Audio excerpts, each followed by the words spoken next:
you, Dr. Kripa, for the wonderful introduction.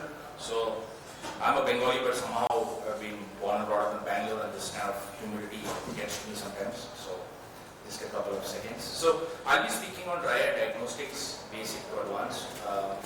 Many of aspects is something which you're all aware of, but I'm just going to take you through. Dry eye is now increasingly becoming a specialty in itself. You have patients coming pre-operatively, post-operatively. There are certain publications which look at how you diagnose it, but having said that, basics is always basics, and you have to go back to your stepwise approach rather than directly going for diagnostics. So an adequate history is obviously important. You're doing an adequate questionnaire. I will come to it later. A lot of non-invasive tests.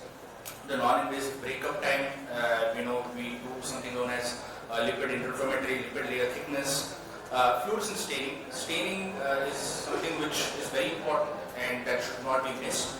Of course, the classical Schirmers, and you're looking at an objective way of analyzing MGD, meibomian glands, which is through various tools which I will be speaking on.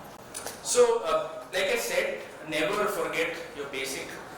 It's always good to characterize whether it is aqueous, whether it is evaporative. Majority of the times what we see is mixed. I'm not going to go through how you do Schirmers, how you do tear film breakup time. That's something which is, of course, we are aware of. Staining, two commonly used stains in clinical practice is the rose bengal and the lissamine green. Similar staining characteristics as RB. If you look at lissamine green, lesser toxicity to the corneal epithelium, lesser stinging sensation, but there are various staining scores which all of you might be aware of. Something known as the Oxford staining, something known as the NEI, the National Institute of Grading. Now, if you look at literature, there are so many staining scores which have come through. But as clinicians, you need to kind of focus on what you're comfortable with and also follow that up in the same way. Some of the staining scores just look at the cornea as a single zone. Some look at it as multiple zones, whether it's 3 or whether it's 5. But remember, whatever staining scores you're using, make sure that you follow it up in the same way. You're basically dividing the cornea and also the conjunctiva into zones, and then noting down the staining characteristics in each. So that is something which is important. Now, dry eye questionnaires. This is sometimes an underrated use in the clinical practice. It's fairly simple, gives a lot of information. There are a lot of subjective questionnaires available, looking at the ocular surface disease index, which we commonly use in our clinic, speed questionnaire, the dry eye questionnaire 5, DQ5. So these are subjective assessments, and believe you me, if adequately and well done and well, told to the patient on the importance of it, and it's just not just another form to fill prior to meeting you. It's important that filling this and explaining it to the patient is important. I'll be coming to it as to how it actually correlates, if well done, with varying grades of dry eye disease. So that's important. So just to summarize in terms of how you evaluate at the slit lamp, you look at DBUT, always then do tear meniscus height, then go and do the staining pattern. It's imperative that you check sensations. That's something important. You then proceed and do Schirmer's test without anesthesia, with anesthesia. Always look at leg blinking patterns, avert and look for subtle findings such as concretions, and the blink rate is also something which is important. Now, there are various diagnostics. If you're looking at how it helps us in quantifying or objectively analyzing dry eye, there is something which is known as the ocular skeratograph, something known as the ocular surface analyzer, and DP-view. I'll be taking you through. So I spoke about basics. You are quantifying the amount of tears, Schirmers.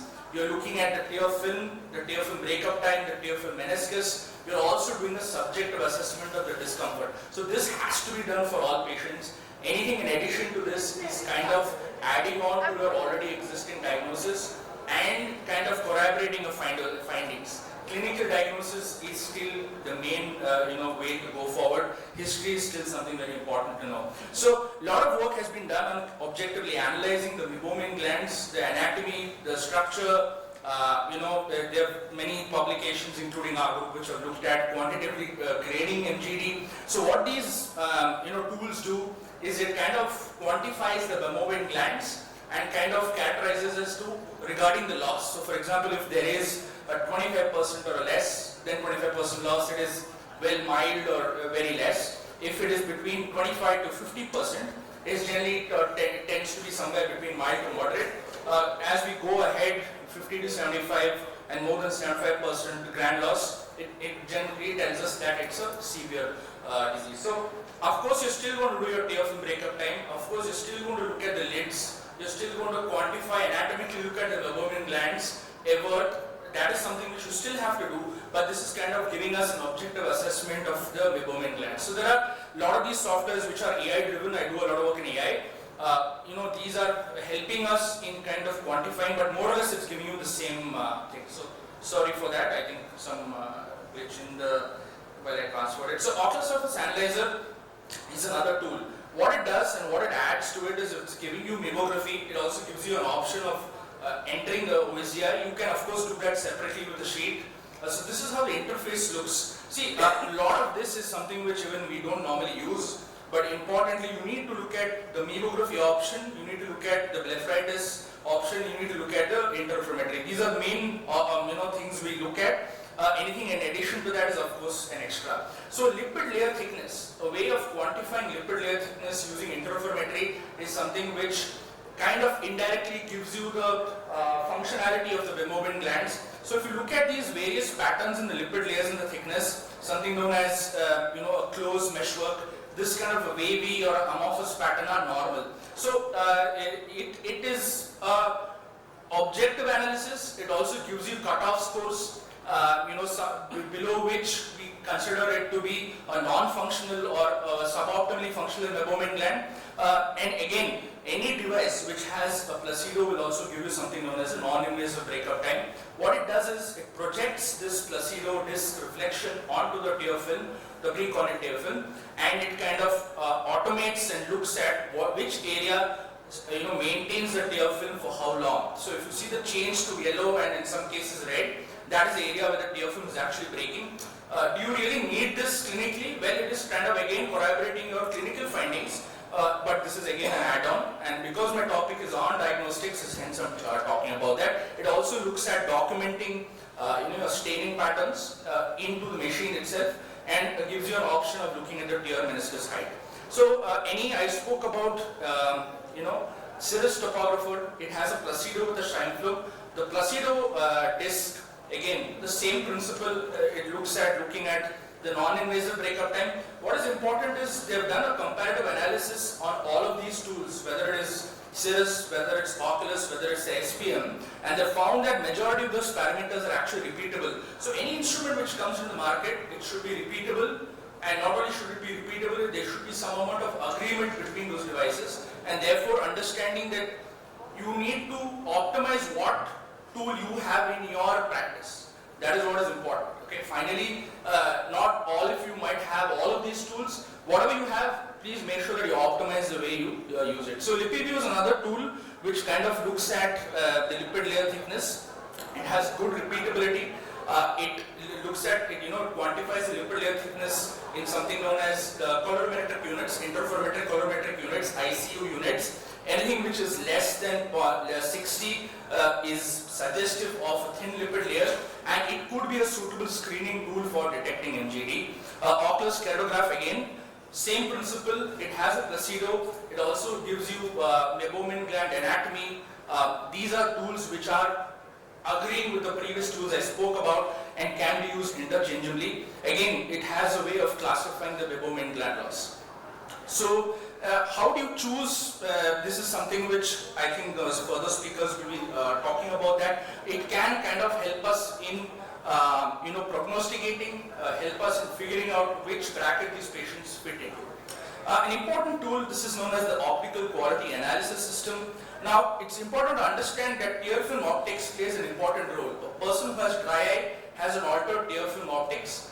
A patient who does not have dry eye can also have an altered tear film optics, and that is where analyzing the tear film scatter at the precorneal tear film level is important. So this gives you an objective assessment score.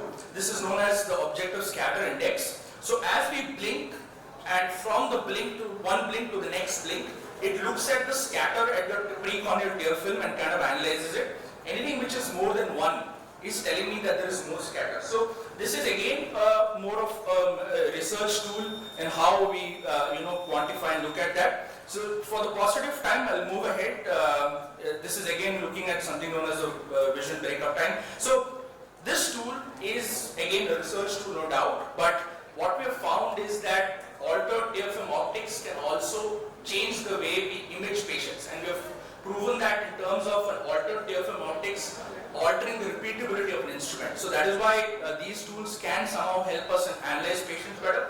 Confocal nerves, the health of the nerves, dry eye disease does indirectly affect it. You're looking at inflammation leading to these changes, chronic changes, whether it's dendritic cells, beaded tortuous nerves.